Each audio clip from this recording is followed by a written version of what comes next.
Hello everyone, it's Mary Weber, Travel Guru Girl. I hope you're all having a good day. Today I wanted to talk to you a little bit about river cruising.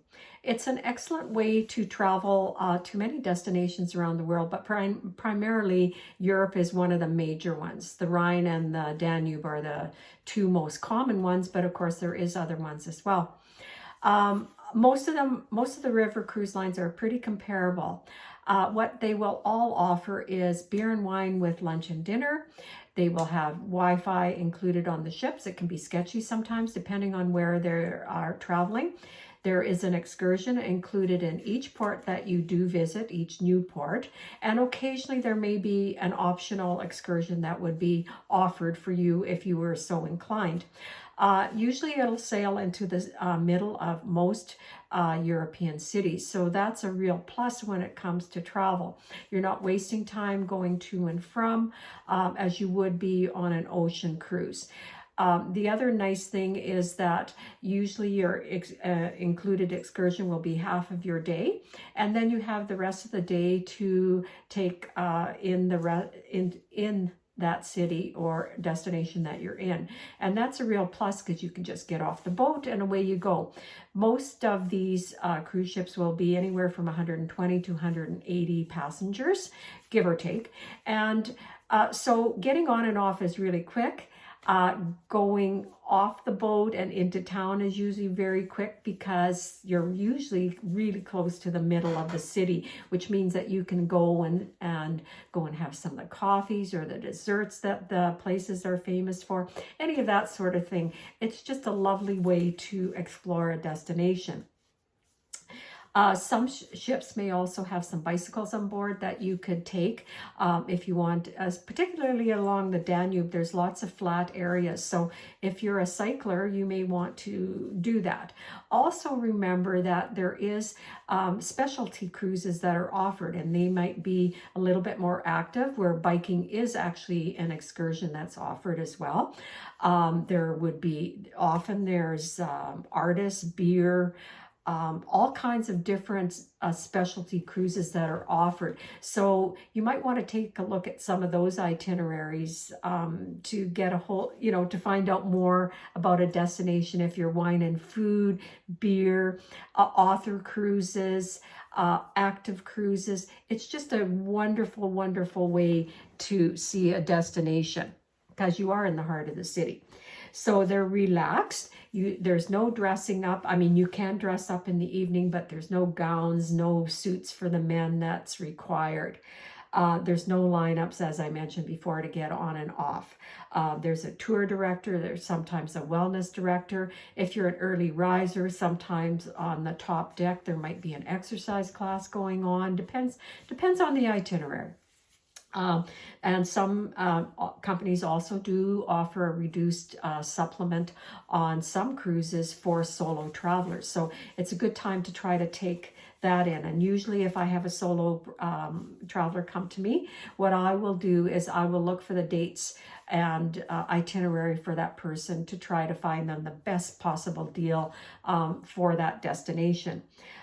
It's a more in-depth country experience than an ocean cruise might be. An ocean cruise will be, will see a lot of different places. It'll give you a taste of the destination, but you're in and out usually very, very quickly. So you may or may not see as much.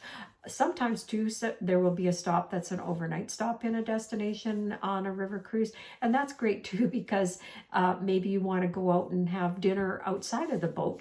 I mean, all of your meals are included on the boat, but maybe if you want to try a local specialty, it's a good time to go and do that.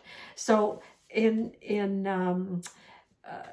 just to summarize, it's mostly all inclusive. There is wine and beer included with lunch and dinner.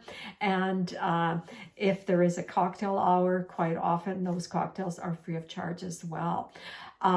and the excursion, you'll always get one that's included with your destination. So the types of places that you could go would be the Danube. The Danube can go all the way from Amsterdam to Budapest. That's one of the most common ones, 15 days, usually 14, 15 days. Or you could go as far as the Black Sea, which takes you into Romania, Bulgaria, that area of the world as well. So that would be a longer cruise, or you could take that from Budapest to the Black Sea, and or a short version of the Danube where it could be from Passau to Budapest, and that would take in about 8 days, and you will still get to see Budapest, Vienna, and that's the cruise that I would definitely recommend adding Prague to as well. You can go on the Rhine. The Rhine is usually the itinerary that goes from Amsterdam to Basel or Basel to Amsterdam return, usually 7 or 8 days as well on that one. That's the castle itinerary, and just a lovely, lovely scenic, different view than the Danube.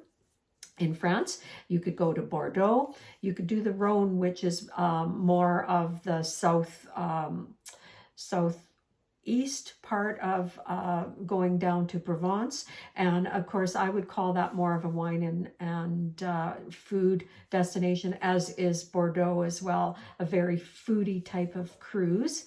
You can go to the north of France as well. That would take in the landing beaches and Paris. You can go to Portugal and go on the Douro River. So those are some of the main ones that you would do. Another specialty cruise would be Egypt. So again, I can highly recommend that one. That's the Nile cruise. You could add Jordan at the end of that. And then after that, of course, if you want to go to Asia, it's Vietnam and Cambodia. That's one of my favorite cruises that I've been on. I would definitely recommend the Mekong River cruise as well. Any of these, I've been on most of them, so I can definitely help with any of those destinations. So if you have any more questions about river cruising, please feel free to contact me, 587-988 5411, or you can email me mweber with 2 B's at Trevello.com, and I'll be glad to give you some quotes. There's lots of sales going on. If you're a solo traveler, I'll be glad to try to find one with out a really high single supplement as well. So there's lots of different options. So I hope to hear from you, and if you have an opportunity, please take advantage of trying to go on a river cruise.